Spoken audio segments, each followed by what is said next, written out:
dead or alive, you're coming with me. That line still hits. And here's the thing. They don't make films like this anymore. Not really, because RoboCop 1987 wasn't just an action film. It wasn't just sci-fi. It was violent, it was satirical, it was uncomfortable, and somehow it had more heart than most modern blockbusters. Then the nonsense started. Sequels, toned down, spin-offs, forgettable, and then the 2014 remake, where RoboCop moves like a superhero, looks like a smartphone, and yes, electrocutes people. Now Amazon is rebooting it again, so the question is simple. Do they actually understand RoboCop? Or are we about to watch the same mistakes all over again?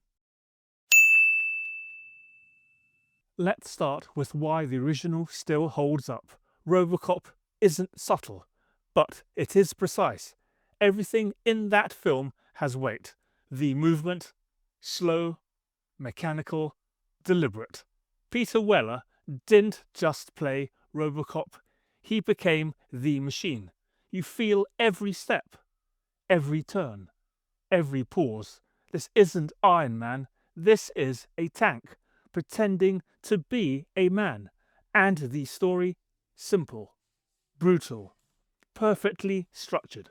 Murphy dies, is rebuilt, loses himself, and then fights his way back. The story begins and ends at the steel mill. Industrial, cold, hostile. That's circular storytelling. That's not accidental. That's design. That's why it feels complete. Here's what modern versions keep missing. RoboCop is satire first, action second. It's about corporations, ownership, control. Murphy isn't just rebuilt, he's owned by OCP. They don't save him, they use him. That's the horror. And it's layered into everything. Fake news segments, corporate boardroom politics, products advertised during chaos. It's ridiculous, but it's also uncomfortably real. That's why it still works today. Then we get to the decline. RoboCop 2, still violent, but messier. RoboCop 3, and here, this is where it falls apart. Jetpacks, kids' side characters, tone completely off. The satire fades, the edge disappears, and suddenly it feels like a different franchise. Then comes the remake, RoboCop, and this is where it completely loses its identity. Murphy is too aware, too human, too comfortable, and RoboCop himself, fast, agile, sleek. He moves like a superhero. That's not RoboCop. That's Iron Man with police authority. And the worst part, they explain everything.